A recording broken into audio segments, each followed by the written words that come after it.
আর এখনকার জেনারেশনের যে মেয়েদেরকে আপনারা মনে করছেন আপন,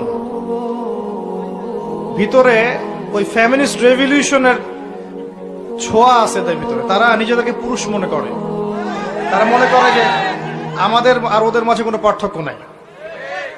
এই জিন্স এবং টি শার্ট জেনারেশনের কোনো মেয়েকে যদি বিয়ে করছেন, আমি লিখে দিতে পারবো আপনার জীবনটা জাহান্নাম হয়ে যাবে। এই ভুল করতে যায় না। আর যদি এমন কোন বোরখাওয়ালির সাথে অ্যাফেয়ার্স থাকে যার সাথে আপনি কফি খাচ্ছেন, বুঝবেন এই বোরখার নিচে প্রকৃত তাকওয়া নাই। যদি থাকতো তাহলে আপনার সাথে কফি খেতে আসতো না। একজন সচ্চরিত্রা মেয়ে কোশ্চিন কালেও আপনার সাথে ফোনে কথা বলবে না, আপনার চ্যাটের উত্তর দিবে না, এবং এমনকি আপনি যখন ফোন নাম্বার এক্সচেঞ্জ করছেন, রাতের বেলা নক দিচ্ছেন, সে রিপ্লাই করবে না। কখনো একটা সত্যিকারের মুত্তাকি মেয়ে এটা করতে পারে না। সহজ সমাধানে চলে যান প্রিয় ভাই। আল্লাহকে সন্তুষ্ট করতে হবে এবং যৌবন আল্লাহর জন্য বিলিয়ে দিতে হবে। এই জন্য আপনাকে নামাজি হতে হবে, পড়াশোনা করতে হবে, হালাল রিজিক খেতে হবে। হালাল রিজিকের ব্যবস্থা করার পরে মেয়ে যদি পছন্দ হয়, কোনো মেয়েকে পছন্দ করেন, তার বাবাকে বিয়ের প্রস্তাব দেন, তার মাকে বিয়ের প্রস্তাব দেন, সাহসিকতার সাথে কাজ করেন, সাহসের সাথে যান, মেয়ের হাত চান। যদি মাশাআল্লাহ মেনে নেয় আলহামদুলিল্লাহ, যদি না মেনে নেয় আপনি জোর করেন না, আপনি ফিরে আসেন। ফিরে এসে আল্লাহর কাছে ইস্তেখারা করেন, সেজদায় দোয়া করেন, আল্লাহকে বলেন রব্বানা হাব লানা মিন আজওয়াজিনা ওয়া যুররিয়াতিনা কুররাতা আয়ুন ওয়াজআলনা লিল মুত্তাকিনা ইমামা। আল্লাহ আপনাকে এমন উৎস থেকে রিজিক দিবেন ইনশাআল্লাহ আপনি কল্পনা করতে পারবেন।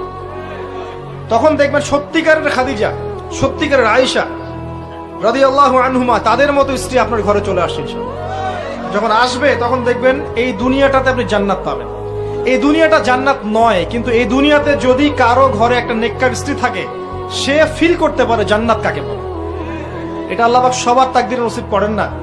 যদি আপনি পবিত্র না থাকেন, আপনি যদি হারাম মিউজিকে থাকেন, এই যে ডিজে করেন, 31st নাইট করেন, ইয়াবা খান, মদ খান, হারাম অ্যাফেয়ার্স করেন, জেনা করেন, এগুলোতে লিপ্ত থাকেন, 10 ঘাটের পানি আপনি খেয়ে এসে থাকেন, আপনি কোশ্চিন গেল পবিত্র নারী পাবেন না। আপনি যাকে পাবেন দেখবেন সেও 10 ঘাটের জল খেয়ে আসছে। তখন কি হবে? তখন ফ্লাই করার আগেই, ল্যান্ড করার আগেই, টেক অফের পর ল্যান্ড, এর মধ্যে ডিভোর্স হয়ে গেছে। আল্লাহ পাক আপনাদেরকে বোঝার তৌফিক দান করুন। বাইনামা নাহনু ইনদা রাসূলিল্লাহি সাল্লাল্লাহু আলাইহি ওয়াসাল্লাম যাতা ইয়াউমিন, কোন একদিন আমরা রাসূলুল্লাহ সাল্লাল্লাহু আলাইহি ওয়াসাল্লামের সাথে মসজিদে ঠিক এভাবেই বসেছিলাম। তার মানে মসজিদে এভাবে বসাটা সুন্নাহ। এরকম ভাবে যখন আল্লাহর বান্দারা আল্লাহর কোরআন, রাসূলের হাদিস এগুলো শোনার এবং শেখার জন্য বসে, রাসূল সাল্লাল্লাহু আলাইহি ওয়াসাল্লাম অন্য হাদিসে বলেছেন ফেরেশতারা, মালায়েকারা তাদেরকে ঘিরে রাখে এবং আল্লাহ পাকের পক্ষ থেকে সাকিনা এবং রহমত বর্ষিত হতে থাকে। শুধু তাই না, আল্লাহ রাব্বুল আলামিনের কাছে, আরশে আজিমের কাছাকাছি যে ফেরেশতারা আছেন, সম্মানিত ফেরেশতারা আছেন, তাদের সামনে আল্লাহ পাক এই বান্দাদেরকে নিয়ে গর্ব করতে থাকেন। কেন মালায়েকার সামনে গর্ব করতে থাকেন? কারণ মালায়েকা প্রথমে বলেছিল যে আমরা আপনার ইবাদত করি, তাসবিহ পাঠ করি, তাহলে কি জন্য আপনি এমন কাউকে সৃষ্টি করবেন পৃথিবীতে, মাইয়ুফসিদু ফিহা ওয়া ইয়াসফিকুদ দিমা, যে পৃথিবীতে এসে ফাসাদ সৃষ্টি করবে এবং রক্তপাত ঘটাবে। প্রকৃতপক্ষে মানুষ পৃথিবীতে এখন এই দুইটা কাজই বেশি করছে, ফাসাদ সৃষ্টি করা এবং রক্তপাত ঘটানো। কিন্তু এর বাইরেও আল্লাহর এমন কিছু বান্দা আছেন যারা ফাসাদ সৃষ্টি করে না, রক্তপাতও ঘটায় না, আল্লাহর আনুগত্য করে চলে। এই জন্যেই এই বান্দাদেরকে নিয়ে আল্লাহ পাক গর্ব করে থাকেন। এছাড়াও রাসূল সাল্লাল্লাহু আলাইহি ওয়াসাল্লাম বলেছেন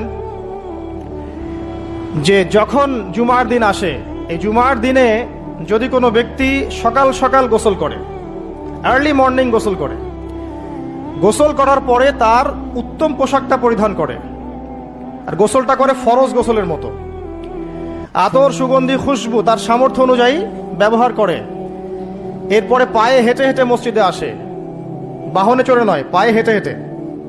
যদি আপনি অনেক দূরে থাকেন সেটা আলাদা কথা। এবং ইমামের কাছাকাছি বসে, মসজিদে আসার পরে যতটুকু সম্ভব হয় সুন্নত পড়ে নিল, নফল পড়ে নিল, এরপর ইমামের কাছাকাছি এসে বসলো। ইমামের খুতবা শ্রবণ করে মনোযোগের সাথে। খুতবা শ্রবণ করার সময় কাউকে কষ্ট দেয় না। কাউকে কষ্ট দেয় না মানে হচ্ছে যে কেউ কথা বললে তাকে এতটুকু বলে না যে তুমি চুপ করো, কোনো কষ্ট দেয় না। ইমামের খুতবা শ্রবণ করে, নামাজ পড়ে ইমামের সাথে। এই ব্যক্তির আমল নামায় নবী সাল্লাল্লাহু আলাইহি ওয়াসাল্লাম বলছেন যে প্রত্যেক পদক্ষেপের বিনিময়ে 1 বছরের নফল নামাজ আর 1 বছরের নফল রোজার নেকি লেখা হয়। জুমার এই সমস্ত নেকি নষ্ট হয়ে যাবে যদি আমরা এখানে আদব রক্ষা করতে না পারি। ওমর রাদিয়াল্লাহু আনহু বলছেন, আমরা এভাবেই একদিন মসজিদে বসেছিলাম, হাত্তা তালা আলাইনা রাজুলুন, এমনকি আমাদের ভিতর দিয়ে একজন ব্যক্তি প্রবেশ করলো। একজন ব্যক্তি প্রবেশ করলো। আমি যে হাদিসটা বলছি এটা হচ্ছে হাদিসে জিবরিল, এবং মুফাসসিরিন মুহাদ্দিস উভয়েই তারা বলে থাকেন এই হাদিসটা হচ্ছে উম্মাহাতুল হাদিস, হাদিসের মা বা জননী। ইসলামের সবকিছু এখানে পাবেন ইনশাআল্লাহু আযজা ওয়া জাল্লা। হাত্তা তালা আলাইনা রাজুলুন, এমনকি একজন ব্যক্তি প্রবেশ করলেন। শাদীদুল বায়াদি সিয়াব, তার কাপড়টা ছিল অত্যন্ত চকচকা, ধবধবে সাদা। ওয়া শাদীদুস সাওয়াদিশ শা'r, এবং তার চুলগুলো ছিল প্রচন্ড কালো, কুচকুচে কালো, অনেকটা আমাদের এই ভাইয়ের মতো। তো এখান থেকে বুঝতে পারলাম যে টিপটাপ পরিপাটি থাকা, উত্তম পোশাক পরা, সুন্দর স্মার্ট থাকা ইসলামের সুন্নাহ। আর আমরা খেয়াল করলে দেখবেন সবচাইতে খারাপ কাপড়টা পরে মসজিদে আসে, আর সেই ব্যক্তি মসজিদে আসলেন সবচেয়ে সুন্দর কাপড়টা পরে, তার সামর্থ্য অনুযায়ী সবচেয়ে সেরাটা। কারণ আমরা এখানে আল্লাহর সাথে দেখা করতে এসেছি। আর স্মার্ট থাকার জন্য রাসূলুল্লাহ সাল্লাল্লাহু আলাইহি ওয়াসাল্লামের চেয়ে স্মার্ট কোনো সুন্নাহ নাই। তিনি ছিলেন এই পৃথিবীর সবচেয়ে বিচক্ষণ, প্রজ্ঞাবান, handsome, smart people, smart human being people না, তাই না? তার চেহারার চেয়ে সুন্দর চেহারা কারো আছে? তার চেহারার চেয়ে সুন্দর চেহারা, তার চোখের চেয়ে সুন্দর চোখ, তার চেয়ে সুন্দর করে কথা বলা, তার চেয়ে সুন্দর শারীরিক গঠন, তার চেয়ে সুন্দর গায়ের গন্ধ, তার চেয়ে সুন্দর করে হাঁটা, মানুষের সাথে মেশা, ইবাদত করা, আমল করা, আল্লাহর জন্য সেজদা করা, কান্নাকাটি করা, যত কাজ নবী সাল্লাল্লাহু আলাইহি ওয়াসাল্লাম করতেন তার চেয়ে সুন্দর করে কেউ করতে পারবে? তো আজকের যুব সমাজ নবী সাল্লাল্লাহু আলাইহি ওয়াসাল্লামের আদর্শ বাদ দিয়ে অন্যান্য পশ্চিমা আদর্শ গ্রহণ করেছে, অথচ তারা বুঝতে পারে নাই সবচাইতে স্মার্ট পিপল হচ্ছেন, হিউম্যান বিং হচ্ছেন on the face of the earth রাসূলুল্লাহ সাল্লাল্লাহু আলাইহি ওয়াসাল্লাম। তো আমরা সবাই তার সুন্নাহ ফলো করতে পারি না? এই ব্যক্তি যখন মসজিদে আসলেন তার গায়ে ধবধবা সাদা পোশাক ছিল, আর সাদা পোশাক পরা নবী সাল্লাল্লাহু আলাইহি ওয়াসাল্লামের সুন্নাহ, তিনি এটা পছন্দ করতেন। চুল ছিল কালো, লা ইউরা আলাইহি আসারুস সাফার, তাকে দেখে মনে হচ্ছিল না যে সে সফর করে এসেছে, মানে কোনো ক্লান্তি নাই তার মধ্যে। আমরা মসজিদে আসলে ক্লান্ত হয়ে যাই, সমস্ত কাজকর্ম শেষ করে ক্লান্ত হয়ে মসজিদে আসি। আর তাদের সুন্নাহ ছিল তারা মসজিদে আসলে প্রাণ ফিরে পেতেন, আর আমরা মসজিদে আসলে ঘুমাই। এই যে আমি খুতবা দিচ্ছি, দেখবেন অনেকে ঘুমাবে। একটা আমল বলে দেই, যদি জুমার দিনে মসজিদে এসে ঘুম ঘুম লাগে তাহলে জায়গা চেঞ্জ করবেন, আপনি সরে যাবেন আরেক জায়গায়, আরেক ভাইকে ওই জায়গা দিবেন, দেখবেন ঘুম চলে যাবে ইনশাআল্লাহ। আর একটা দোয়া পড়বেন, আউযু বিকালিমাতিল্লাহি তাম্মাতি মিন শাররি মা খালাক, এই দোয়াটা পড়বেন, আউযু বিকালিমাতিল্লাহি তাম্মাতি মিন শাররি মা খালাক। লা ইউরা আলাইহি আসারুস সাফার, তাকে দেখে মনে হচ্ছিল না সে সফর করে এসেছে। ওয়ালা ইয়ারিফুহু মিন্না আহাদ, এবং তাকে আমাদের এই মদিনার কেউই চিনে না, আননোন একটা ফেস, অপরিচিত মানুষ, মনে হচ্ছে আকাশ থেকে টুপ করে পড়েছে। এই কথাগুলো কে বলছেন? ওমর রাদিয়াল্লাহু তাআলা। ওমর রাদিয়াল্লাহু আনহু খুবই বিচক্ষণ সাহাবী এবং খুবই দূরদর্শিতা সম্পন্ন, সূক্ষ্মদর্শী। এবার সেই ব্যক্তি হাত্তা জালাসা মা'আন নবী সাল্লাল্লাহু আলাইহি ওয়াসাল্লাম, এমনকি সে এসে নবী সাল্লাল্লাহু আলাইহি ওয়াসাল্লামের সাথে বসে পড়লো। কিভাবে বসলো? ফাআসনাদা রুকবাতাইহি ইলা রুকবাতাইহি, তার এই যে দুই হাঁটু তাশাহুদের সময় আমরা যেমন করে বসি এইভাবে হাঁটুর সাথে হাঁটু লাগিয়ে বসলেন। ওয়াদআ কাফাইহি আলা ফাখিজাইহি, এবং তার দুই হাত এটা নবী সাল্লাল্লাহু আলাইহি ওয়াসাল্লামের রান উরু এর উপরে রাখলেন। চিন্তা করেন, দৃশ্যটা চিন্তা করেন। তো এই ব্যক্তি কিছু জানতে এসেছে, তো টিচারের কাছে ওস্তাদের কাছে এই যে শিক্ষার্থী যাচ্ছেন, তালেবে ইলম ওস্তাদের কাছে যাচ্ছেন, আদবটা খেয়াল করেছেন? ওই জায়গায় আমাদের জেনারেশনে কেউ থাকলে কি বলতো বলেন তো? হুজুর একটু তাকান এর দিকে, এটাই বলতো। মুসাফা করে হুজুর একটু দোয়া করে নেওয়ার জন্য, একটু তাকান হুজুর, একটা ছবি নিব খালি। এই ব্যক্তি এই কাজ করলো না। ওস্তাদের সাথে কিছু জানতে আসলে, কাছে কিছু জানতে আসলে দিনের ব্যাপারে আদব রক্ষা করতে হয়, না হলে জ্ঞান পাওয়া যাবে না। আর জ্ঞান পেলেও দেখবেন সেটার উপর আমল করার সৌভাগ্য হচ্ছে না, জ্ঞান ভুলে যাবে না। খুব সেন্সিটিভ বিষয়গুলা। আবু হানিফা রাহিমাহুল্লাহ যখন তার এই যে মজলিস বসাতেন, তখন বাছাই করে করে বসাতেন যে কাকে জ্ঞান বিতরণ করলে আমার কল্যাণ আছে। একটা হাদিস আছে, ফয়জুল কালাম বইয়ের মধ্যে পাবেন, যে আব্দুল্লাহ ইবনে মাসউদ রাদিয়াল্লাহু আনহু তিনি বর্ণনা করেছেন যে যদি আলেম উলামায়ে কেরাম যদি সঠিক পাত্রে জ্ঞান বিতরণ করতেন, তাহলে উলামায়ে কেরাম হতেন পৃথিবীর বুকে সবচেয়ে সম্মানিত এবং তারা নেতৃত্ব দিতেন। কিন্তু তারা ভুল পাত্রে জ্ঞান বিতরণ করেছে, দুনিয়াদারদের কাছে জ্ঞান বিতরণ করেছে। এই জন্য আল্লাহ পাক এই জমিনবাসীর কাছে তাদের মর্যাদা কমিয়ে দিয়েছেন। তো সঠিক পাত্রে জ্ঞান বিতরণ, এই ওস্তাদের সাথে ছাত্রের যে আদব, এটা রক্ষা করতে হবে, না হলে জ্ঞান অর্জন করা যায় না এবং জ্ঞান কাজেও আসবে না। এবার এই ব্যক্তি জিজ্ঞাসা করছেন, ফাকাল ইয়া মুহাম্মদ, হে মুহাম্মদ সাল্লাল্লাহু আলাইহি ওয়াসাল্লাম, আখবিরনি আনিল ইসলাম, আমাকে ইসলাম সম্পর্কে বলুন।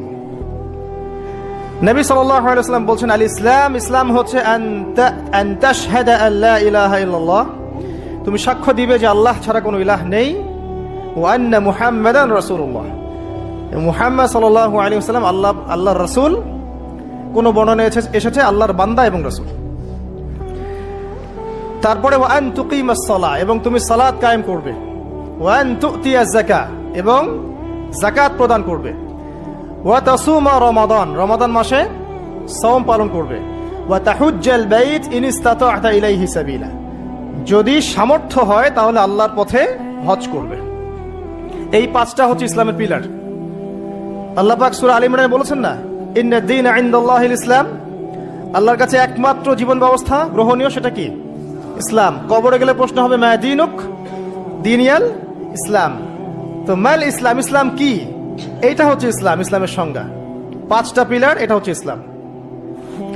এটাকে স্বীকার করে নিলে একজন ব্যক্তি মুসলিম হয়, ঈমান নিয়ে আসলে মুমিন হয়, তাকওয়া অবলম্বন করলে মুত্তাকি হয়, আর হৃদয়ের মধ্যে কলবে ইহসান চলে আসলে মুহসিন হয়ে যায়। এটা সবচেয়ে বড় স্টেজ। তো এবার এই ব্যক্তি বলছেন সাদাত, আপনি সত্য বলেছেন। উমর রাদিয়াল্লাহু আনহু বলছেন ফাআজিবনা লাহু, আমরা অবাক হয়ে গেলাম।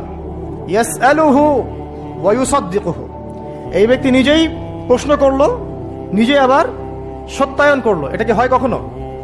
কেউ যখন জানতে আসে কিছু টিচারের কাছে, সে কি সত্যায়ন করতে পারবে আপনার কথা ঠিক আছে এটা বলতে পারবে? তার মানে সে আগে থেকে উত্তর জানতো। তো উমর রাদিয়াল্লাহু আনহু কিন্তু এখন খুব কনসিয়াস এই ব্যক্তি কে আসলে। এইটুকু আমরা একটু আলোচনা করে নেই। নবী সাল্লাল্লাহু আলাইহি ওয়াসাল্লাম এখানে বলেছেন ইসলাম মানে হচ্ছে সাক্ষ্য দেয়া লা ইলাহা ইল্লাল্লাহ এবং মুহাম্মাদুর রাসূলুল্লাহ। এই তো এর মানে হচ্ছে, খুব সংক্ষিপ্ত আকারে বলছি, খুতবায় অনেক বড় বলার সময় থাকে না। এর মানে হচ্ছে আমাকে তাওহীদের উপর থাকতে হবে এবং শিরক থেকে দূরে থাকতে হবে। আর মুহাম্মাদুর রাসূলুল্লাহ মানে হচ্ছে আপনাকে সুন্নাহর উপর থাকতে হবে, বেদাত থেকে দূরে থাকতে হবে। আবার বলছি, লা ইলাহা ইল্লাল্লাহ সাক্ষ্য দেওয়ার মানে হচ্ছে তাওহীদের উপর থাকতে হবে, শিরক থেকে দূরে থাকতে হবে। আর মুহাম্মাদুর রাসূলুল্লাহ এই সাক্ষ্য দেওয়ার অর্থ হচ্ছে আমাকে নবীর সুন্নাহর উপর থাকতে হবে, বেদাত থেকে দূরে থাকতে হবে। তাওহীদ আপনারা জানেন, তাওহীদে রুবুবিয়্যাহ, তাওহীদে উলুহিয়্যা, একটা কি তাওহীদে আসমা ও সিফাত, মানে একমাত্র আল্লাহকেই সৃষ্টিকর্তা, পালনকর্তা, রিজিক দাতা, জীবন মৃত্যুর মালিক, বিধান দাতা, সন্তান দাতা, হায়াত মৌতের মালিক, সবকিছু কোথা থেকে হয়? আল্লাহ থেকে। এই কনসেপ্টের নাম হচ্ছে লা ইলাহা ইল্লাল্লাহ। আর যদি কেউ আল্লাহর সাথে শিরক করে, মানে কেউ মনে করে আল্লাহ ছাড়া কোনো সৃষ্টিকর্তা আছেন, বা আল্লাহ নাই, বা আল্লাহ আছেন আরো কেউ আছে, অথবা কেউ যদি আল্লাহ ছাড়া অন্য কারোর জন্য সেজদা করে, অন্য কারো কাছে দোয়া করে, অন্য কারো কাছে সন্তান চায়, অন্য কোথাও নজর করে, অন্য কোথাও মানত করে, আল্লাহ ছাড়া অন্য কারো নামে কসম করে, ঠিক আছে, তাকদীরকে অস্বীকার করে, দুনিয়ার জন্য দিনের জ্ঞান অর্জন করে, ঠিক আছে, তারপর আল্লাহ ছাড়া অন্য কারো কাছে সন্তান চায়, এরকম অনেক বিষয় আছে। এই কাজগুলোতে কেউ যদি লিপ্ত হয় তাহলে সে কি করবে? শিরক করবে। তো এই হলো সংক্ষিপ্ত আকারে বললাম, আপনার তাওহীদ এর উপর থাকতে হবে, লা ইলাহা ইল্লাল্লাহ, তখন শিরক করা যাবে না। তাওহীদে থাকলে জান্নাত, আর শিরকে থাকলে বিনা হিসাবে জাহান্নাম। কারণ নবী আল্লাহ রাব্বুল আলামিন সূরা নিসার মধ্যে বলেছেন, ইন্নাল্লাহা লা ইয়াগফিরু আন ইউশরাকা বিহি, আল্লাহ পাক শিরক করার গুনাহ মাফ করেন না, ওয়া ইয়াগফিরু মা দুনা যালিকা লিমান ইয়াশা, এছাড়া অন্য যে কোনো গুনাহ আল্লাহ পাক যাকে ইচ্ছা মাফ করে দিবেন। কিন্তু শিরক করার পরে বিনা তওবায় যদি মারা যায়, এই গুনাহ মাফ হবে না। এই জন্য শিরক থেকে সর্বোচ্চ সতর্ক থাকতে হবে। আরেকটা বিষয় কি, মুহাম্মদুর রাসূলুল্লাহ, যখন মুহাম্মদুর রাসূলুল্লাহ বলেছি, তার মানে আমার নিজের ইচ্ছায় ইসলামের মধ্যে কোনো আমল করার ইখতিয়ার নাই। আমি চাইলেই নামাজ পড়তে পারবো না, চাইলেই রোজা রাখতে পারবো না, চাইলেই হজ করতে পারবো না, যাকাত দিতে পারবো না, আমি কিছুই করতে পারবো না ইসলামের মধ্যে। যেটাই করব সেটা রাসূল সাল্লাল্লাহু আলাইহি ওয়াসাল্লাম, সাহাবায়ে কেরাম তাদের থেকে প্রমাণিত থাকতে হবে। মানে আমি এই জুমার নামাজ 3 রাকাত পড়তে পারবো না, পারবো? যদি বলি নামাজ তো খুব ভালো কাজ, 2-এর জায়গায় 3 পড়লে সমস্যা কি? নামাজ বাতিল হয়ে যাবে। কারণ নবী সাল্লাল্লাহু আলাইহি ওয়াসাল্লাম 2 রাকাত পড়েছেন, আপনাকে 2 রাকাতই পড়তে হবে। আবার যদি বলি 1 রাকাত পড়বো, হবে? মুহাম্মদুর রাসূলুল্লাহ মানে প্রতিটা আমল নবী সাল্লাল্লাহু আলাইহি ওয়াসাল্লাম যেভাবে করেছেন সেইভাবে করা। তার কথার সাথে তার কাজের সাথে যদি কারো কথা কাজ মিলে যায়, সেটা গ্রহণ করতে কোনো সমস্যা নাই।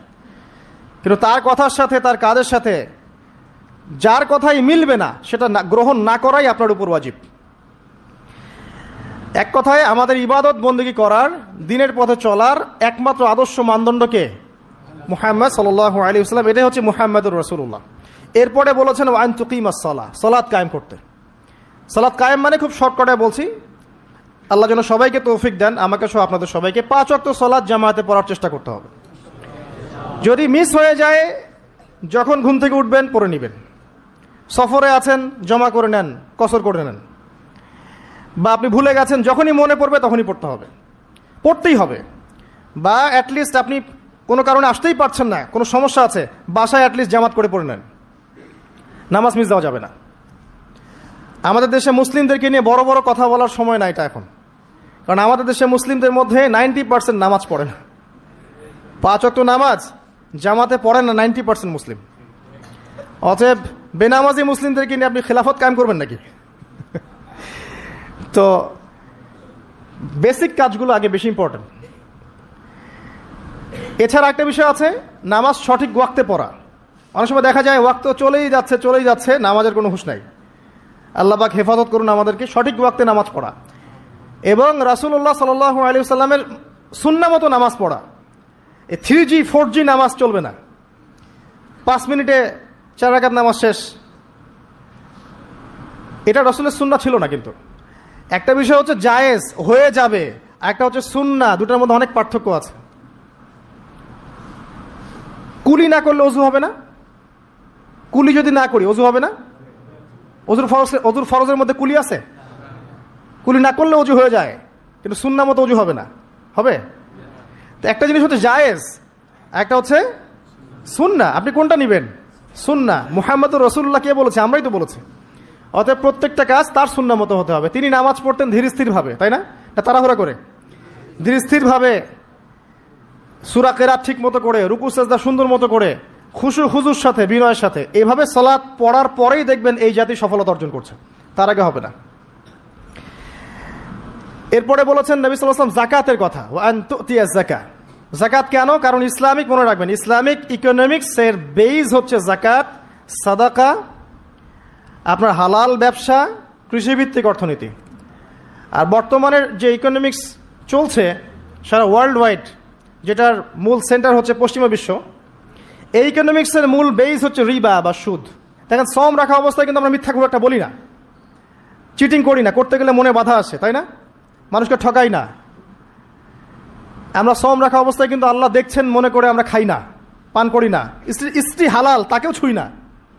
তো হালালগুলো ছেড়ে দেই সিয়াম রেখেছি বলে, আল্লাহ দেখছেন বলে। এটাই আল্লাহ কনসিয়াসনেস। এটা যদি সিয়ামের মাধ্যমে অর্জন করা যায়, তাহলে আমাদের টোটাল লাইফ থেকে গুনাহ দেখবেন ইনশাআল্লাহ আস্তে আস্তে কমে গেছে। এটা উদ্দেশ্য আর কি। একটা আল্লাহ রাসূল সাল্লাল্লাহু আলাইহি ওয়াসাল্লাম বলেছেন, ওয়া তাহুজ্জাল বাইত ইন ইসতাতা ইলাইহি সাবিলা। সামর্থ্য হলে কি করতে হবে? বাইতুল্লাহ হজ করবেন। আল হজ টাইটেলের জন্য করবেন? ভোট পাওয়ার জন্য করবেন? মানুষ ভালো বলবে এই জন্য করবেন? হাজী সাহেব বলবে এই জন্য করবেন? হজের উদ্দেশ্য কি? হজের উদ্দেশ্য হচ্ছে ইব্রাহিমী একত্ববাদ শিখে আসা। হজের যে কাজগুলা, এগুলো ইব্রাহিম আলাইহিস সালামের সুন্নাহর মধ্যে অন্তর্ভুক্ত। ইব্রাহিম ছিলেন তাওহীদপন্থী, শিরকের সাথে আপোষ করেন নাই। পরিবার ছেড়ে দিয়েছেন, বাবা বের করে দিয়েছে, আগুনে ফেলে দিয়েছে, স্ত্রীকে রেখে আসছেন, সন্তানকে রেখে আসছেন শুধুমাত্র আল্লাহর জন্য। ইয ক্বালা লাহু রাব্বুহু আসলিম, যখনই আল্লাহ তার রব তাকে বলেছেন ইসলাম কবুল করো, মানে আত্মসমর্পণ করো, ক্বালা আসলামতু লিরাব্বিল আলামিন, তিনি বলেছিলেন কি? আমি আল্লাহর কাছে আত্মসমর্পণ করছি। এই যে ইসলাম, আত্মসমর্পণ, এটা হচ্ছে ইব্রাহিম আলাইহিস সালামের কাছে শিখতে হবে। এটা শিখতে হজ করতে যেতে হবে। সাফা মারওয়া সাই করার সময় যদি আমার চেতনা এরকম না আসে যে এইভাবেই ওই যে হাজরা আলাইহিস সালাম তার ছোট্ট সন্তানকে পানি খাওয়ানোর জন্যে এই দৌড়াদৌড়ি করেছেন, হা হুতাশ করেছেন, একবার এই পাহাড় একবার ওই পাহাড়, ছোট্ট শিশু কাঁদছে পানির জন্যে, এই ফিলিংসটা না আসলে ওখানে জগিং হবে, ওই ফিলিংস আর হবে না। ওই সাফা মারওয়া কি হবে? জগিং হবে। ওই চেতনাটা আসতেছে না। তো এই সাফা মারওয়া কেন সাই করবেন? কার সুন্নাহ এটা? ওই কাজটা হাজরা আলাইহিস সালামের, ওই কাজটা আল্লাহর কাছে এত ভালো লেগেছিল, আল্লাহ পাক কিয়ামত পর্যন্ত সেটা রেখে দিয়েছেন, দেন নাই? ওই মায়ের আর্তনাদ তাহলে চিন্তা করেন। আর ওই মায়ের সন্তানকে ইসমাঈল আলাইহিস সালাম, এই সন্তানের আদর্শ দেখবেন। বাবা বলছেন যে ইয়া বুনাইয়া ইন্নী আরা ফিল মানামি আন্নী আযবাহুক, হে আমার ছেলে, আমি দেখেছি স্বপ্নে আমি তোমাকে জবাই করছি। ফানজুর মাযা তারা, তোমার কি রায়, তোমার কি খেয়াল? ক্বালা ইয়া আবাতি, বললেন হে আমার বাবা, ইফআল মা তুমার, আপনাকে যে আদেশ করা হয়েছে আপনি তাই করুন। সাতাজিদুনি ইনশাআল্লাহু মিনাস সাবিরিন, ইনশাআল্লাহ আপনি আমাকে সবরকারী, ধৈর্যশীল পাবেন। এই সন্তানটাকে মানুষ করেছে তার মা হাজরা আলাইহিস সালাম, তার বাবা কিন্তু তাকে মানুষ করে নাই। ওই হাজরা যিনি সাফা মারওয়া সাই করছেন, এরকম মায়ের গর্ভ থেকেই এমন সন্তান আশা করা যায়। আর আমাদের পরিবারে, আমাদের সমাজের স্টার জলসা জি বাংলার স্ত্রীদের কাছে এমন সন্তান আশা করা যায় না। অপসংস্কৃতি দিয়ে এবং দুনিয়াবি বিষয়গুলো দিয়ে, ভোগ বিলাস, এগুলো দিয়ে এত মত্ত হয়ে গেছে এরা যে আল্লাহর তাওহীদ, আল্লাহর সুন্নাহ, ইসলামের আদর্শ, মূল্যবোধ সব ভুলে গেছে। সন্তানও বড় হচ্ছে মাশাআল্লাহ সেইভাবে। পরিবারগুলো যেন এখন এক একটা জাহান্নামের টুকরা। অথচ আল্লাহ পাক বলেছিলেন কু আনফুসাকুম ওয়া আহলিকুম নারা, নিজে জাহান্নামের আগুন থেকে বাঁচো, পরিবারবর্গকে বাঁচাও। অনেক বড় বড় মানে রিনাউন্ড ফ্যামিলিগুলো, ইসলামিক ফ্যামিলিগুলো ভিতরে ভিতরে দেখা যাবে ফিতনা দিয়ে ভর্তি। পারিবারিক ফিতনার কারণে দেখা যায় যে দিন নিয়ে চলা, দিনের পথে কাজ করা, প্রচার প্রসার করা অনেক সময় মুশকিল হয়ে পড়ে। তো পরিবারের পিতা যদি ইব্রাহিমের মতো হতে না পারে, মায়েরা যদি হাজরা আলাইহিস সালামের মতো হতে না পারে, এবং সন্তানরা যদি ইসমাঈল আলাইহিস সালামের মতো হতে না পারে, আপনি এরকম আদর্শ পরিবারও কল্পনা করতে পারবেন না, এবং এরকম পরিবারগুলো দিয়ে আদর্শ সমাজও কখনো বাস্তবায়ন হবে না। এমন হওয়ার তৌফিক আল্লাহ পাক আমাদেরকে দান করুন, আমিন। আরেকটা হজের চেতনা আছে, সেটা হচ্ছে ঐক্য। হজ মুসলিম উম্মাহকে ঐক্যবদ্ধ করে। আর হজ করে আসার পরে আমরা আবার বিভক্ত হয়ে যাই, সুবহানাল্লাহ। হজের মধ্যে হানাফি, আহলে হাদিস, দেওবন্দি, বেরলবি, আটরশি, চরমনা, এগুলো মারামারি হয় না? হজে হয় না? হজে সবাই এক হয়ে যায়, মাশাআল্লাহ। আর যখনই দেশে আসি বা যে যার জায়গায় চলে যাই, আবার যে যার মত পথ ধরি, তাই না? এতে করে উম্মার উপকার হচ্ছে। আমরা যত ছোটোখাটো মাসলা মাসালগুলো নিয়ে যখন আমরা মসজিদগুলো ভাগ করছি, এতে আমাদের উম্মার উপকার হচ্ছে, তাই না? মুহাম্মদ সাল্লাল্লাহু আলাইহি ওয়াসাল্লাম খুশি হবেন আমাদেরকে দেখলে কিয়ামতের মাঠে, হাউজে কাউসারের পানি দিবেন, আমাদের জন্য খাতির যত্ন করবেন। আল্লাহ বোঝার তৌফিক দান করুন। উম্মার সবচেয়ে দুঃখজনক জায়গাটা হচ্ছে অনৈক্য। মনে অনৈক্য, অনৈক্য কিন্তু বাইরে না, হৃদয়ে অনৈক্য, হিংসা, বিদ্বেষ, গীবত, তহমত এবং পরশ্রী কাতরতা, এগুলোতে ভরে গেছে হৃদয়টা। এই কলিজাগুলো যদি আল্লাহ পাক দেখাতে পারতেন সমাজে তুলে, দুর্গন্ধে কেউ ধার কাছে যেতে পারতো না। এই কলিজাগুলো যদি আল্লাহ পাক বের করে দেখাতেন সমাজে, এই দেখো অমুকের কলিজা এমন, দুর্গন্ধে কেউ ধার কাছে যেতে পারতো না। আত্মশুদ্ধি অর্জন করা ব্যতীত ইসলামের অন্যান্য আমলগুলো অন্তঃসার শূন্য। আল্লাহ পাক বোঝার তৌফিক দান করুন, আমিন। এবার এই ব্যক্তি দ্বিতীয় প্রশ্ন করেছে, ইয়া মুহাম্মদ আখবিরনি আনিল ঈমান, আমাকে বলুন ঈমান কাকে বলে। নবী সাল্লাল্লাহু আলাইহি ওয়াসাল্লাম বলছেন, আল ঈমান, ঈমান হচ্ছে আন তুমিনা বিল্লাহ, তুমি আল্লাহর প্রতি বিশ্বাস করবে, এক নাম্বার। ওয়া মালাইকাতিহি, তার ফেরেশতাগণের প্রতি বিশ্বাস করবে। ওয়া কুতুবিহি, তার কিতাব সমূহের প্রতি। ওয়া রুসুলিহি, তার রাসূলগণের প্রতি। ওয়াল ইয়াউমিল আখির, পরকালের প্রতি। ওয়াল কদরি খায়রিহি ওয়া শাররিহি, তাকদীরের ভালো মন্দের প্রতি। আল্লাহর প্রতি ঈমান তো বোঝেন, যেটা বললাম তাওহীদ, ওটাই আল্লাহর প্রতি ঈমান। দুই নাম্বার হচ্ছে মালায়েকা, ফেরেশতাদের প্রতি বিশ্বাস করেন তো? সবাই বিশ্বাস করে না। এখনকার জেনারেশনে মানুষ এলিয়েনে বিশ্বাস করে, ফেরেশতায় বিশ্বাস করে না। বাসা থেকে যখন বের হয়েছেন, বিসমিল্লাহি তাওয়াক্কালতু আলাল্লাহ লা হাওলা ওয়ালা কুওয়াতা ইল্লা বিল্লাহ, সাথে সাথে ফেরেশতা আপনার সাথে চলে আসছেন। রাত্রেবেলা যখন ঘুমানোর সময় পড়েছেন আল্লাহু লা ইলাহা ইল্লা হুয়াল হাইয়ুল কাইয়ুম, এখান থেকে শেষ পর্যন্ত আয়াতুল কুরসি, একজন ফেরেশতা আল্লাহর পক্ষ থেকে আপনাকে পাহারা দিয়েছে। আপনার ডানে বামে দুজন ফেরেশতা আছেন, কিরামান কাতিবিন ইয়ালামুনা মা তাফআলুন। কবরে ফেরেশতা আসবে, মৃত্যুর সময় ফেরেশতা আসবে। আল্লাহ রাসূল সাল্লাল্লাহু আলাইহি ওয়াসাল্লাম যখন মেরাজে গিয়েছেন, বাইতুল মামুরে ফেরেশতা দেখেছেন, তার কাছে জিবরাইল আলাইহিস সালাম আসতেন, ওহী নিয়ে এসেছেন। ফেরেশতার তার কাছে এই ফেরেশতার 600-র মতো পাখা ছিল। আল্লাহ পাকের এমন ফেরেশতা আছেন যার একটা ফুৎকারে এই মহাবিশ্ব ধ্বংস হয়ে যাবে অচিরেই। আন তুমিনা বিল্লাহি ওয়া মালাইকাতিহি, তার ফেরেশতা মণ্ডলীর প্রতি বিশ্বাস স্থাপন করবে। এই মসজিদের চারপাশ ফেরেশতা ঘিরে রাখছেন, এই ঈমান রাখতে হবে। আপনি দেখতে পারবেন না, সবকিছু বাহ্যিক দৃষ্টিতে দেখা যায় না। এটা সায়েন্স বিশ্বাস করুক আর না করুক, ফেরেশতার অস্তিত্ব অবশ্যই আছে। বিশ্বাস না করলে ঈমান থাকবে না। আর একটা বিষয় হচ্ছে ওয়া কুতুবিহি, আসমানি সমস্ত কিতাবে বিশ্বাস করা। আমরাই একমাত্র জাতি, ভালো করে মনে রাখবেন, আমরা মুসলিমরাই একমাত্র জাতি যারা তাওরাত, জাবুর, ইনজিল সহ যত আসমানি কিতাব আছে সবগুলোর প্রতি ঈমান রাখি। ইহুদিরা কি কোরআনে বিশ্বাস করে? নাসারারা কি কোরআনে বিশ্বাস করে? আমরা ওদের তাওরাতেও বিশ্বাস করি, জাবুরেও বিশ্বাস করি। তো কারা অসাম্প্রদায়িক? এই যে একটা ট্যাগ লাগিয়ে দেওয়া হচ্ছে এখন, তাহলে কারা অসাম্প্রদায়িক? ওয়া রুসুলিহি, প্রত্যেকটা রাসূলকে আমরা বিশ্বাস করি। আল্লাহর পক্ষ থেকে যত রাসূল এসেছেন সবাইকে কি করি? আমরা বিশ্বাস করি। লা নুফাররিকু বাইনা আহাদিম মিনহুম, তাদের কারো মাঝে আমরা কোনো পার্থক্য করি না। আমরা মুসা আলাইহিস সালামকে মানি না? ঈসা আলাইহিস সালামকে মানি না? এবং ফলো করি মুহাম্মদ সাল্লাল্লাহু আলাইহি ওয়াসাল্লামকে, কারণ তিনি আমাদের সর্বশেষ নবী এবং সবচেয়ে নিউ এডিশনটাই তো মানুষ নিবে, তাই না? তিনি সবচেয়ে নিউ এডিশন এবং ফাইনাল টেস্টিমেন্ট, এই জন্য আমরা তাকে ফলো করি। আমরা অনেক স্মার্ট। কিন্তু ইহুদিরা কি মুহাম্মদ সাল্লাল্লাহু আলাইহি ওয়াসাল্লামকে মানে? খ্রিস্টানরা কি মুহাম্মদ সাল্লাল্লাহু আলাইহি ওয়াসাল্লামকে মানে? তাহলে কারা সাম্প্রদায়িক, কারা অসাম্প্রদায়িক? আমরা সবাইকে মানি, প্রত্যেক আসমানি কিতাবে বিশ্বাস করি, প্রত্যেক নবী রাসূলকে বিশ্বাস করি। এবং ইসলাম সবচেয়ে উদার নৈতিক ধর্ম। এর চেয়ে উদার নৈতিক মানবতাপ্রেমী কোনো ধর্ম নাই পৃথিবীতে। এবং এটা একমাত্র রিলিজিয়ন যেখানে প্রত্যেকটা বিষয়ের সমাধান আছে। আপনি মানেন আর নাই মানেন, কেউ বাধ্য করেনি। মানলে আপনি আল্লাহর আনুগত্য করবেন এবং জান্নাতে যাবেন ইনশাআল্লাহ। যদি না মানেন, আপনার বিচার পরকালে আল্লাহ পাক করবেন। কেউ কারো উপরে জবরদস্তি করতে যাবে না, তাই না? লা ইকরাহা ফিদ্দিন, দিনের মধ্যে কোনো বাড়াবাড়ি নাই। ফাযাক্কির ইন্নামা আনতা মুযাক্কির, তুমি উপদেশ দাও, তুমি শুধুমাত্র কি উপদেশদাতা। লাস্তা আলাইহিম বিমুসাইতির, তুমি কারো উপরে দারোগা নও, জাস্ট মেসেজ পৌঁছে দেয়া, মানলে মানবে, না মানলে না, সিম্পল। এর জন্য কি বোমাবাজি করতে হবে? রাষ্ট্রের মধ্যে অরাজকতা সৃষ্টি করতে হবে? হিন্দু মুসলিম মারামারি করতে হবে? কিচ্ছু করতে হবে না। এগুলো ইসলামের সাথে সাংঘর্ষিক, এগুলো করতে যাবেন না। বরং এইসব কাজের কারণে ইসলাম ক্ষতিগ্রস্ত হয়, মুসলিমরা ক্ষতিগ্রস্ত হয়। মুসলিমদের সবচেয়ে বেশি দরকার এখন পড়াশোনা করা।